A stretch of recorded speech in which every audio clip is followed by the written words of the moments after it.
It's clear. There's no other way to interpret this 114-day delay. By all rights, that doesn't even include the more than 60-day delay that happened between the time that the D.C. Court of Appeals, 3-judge panel, issued their ruling denying immunity for Donald Trump and his conduct. And now I know that court took a month. Then there's a 60 to 90-day gap. Then there was briefing. Then we had oral argument, but it was way back in April. And now we're here almost in July.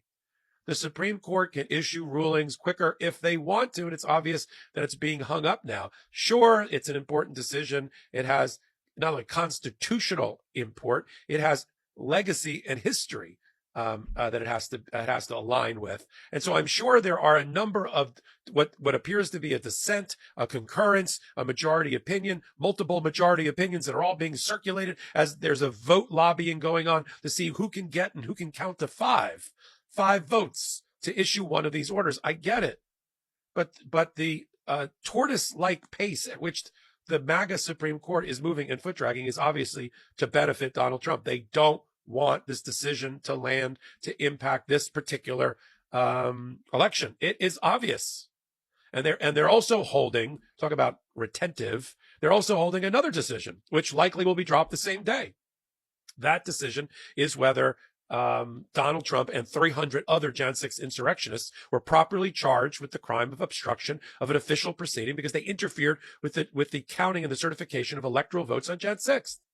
The law on its face clearly applies, but we're going to see if they're going to strip away the this charge, although Donald Trump certainly has other facts as indicted that would support him being prosecuted for that particular claim, that particular crime, even if the other 300 insurrectionists who did not get their hands on the ballots, if you will, on Jan 6, despite their best efforts, don't. I mean, for instance, Donald Trump did participate in the generation of fake elector certificates, which he tried to have to be substituted and recognized for the real ones. And that would seem to go right to the heart of obstruction of official proceeding, and in a way that the Jan 6 defendants who attacked the Capitol don't.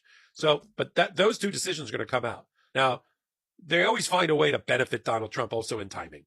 Here's two scary thoughts. There's two other things that the Supreme Court could do. And when I say Supreme Court, just here, right-wing MAGA Supreme Court, the 6-3 majority. They could ask for re-argument, another delay tactic. They could say, well, we had that oral argument, we did the briefing, but we got stuck as a Supreme Court. We just can't figure out and reconcile. We need more briefing and argument over a different issue. And so you do more briefing. And we might pick it up in October during our next term. And there's no requirement that even though the case has been briefed and argued, that it be decided in the term. It's tradition, it's history. There's some aspects of the Judiciary Act that suggest that you need to make these rulings.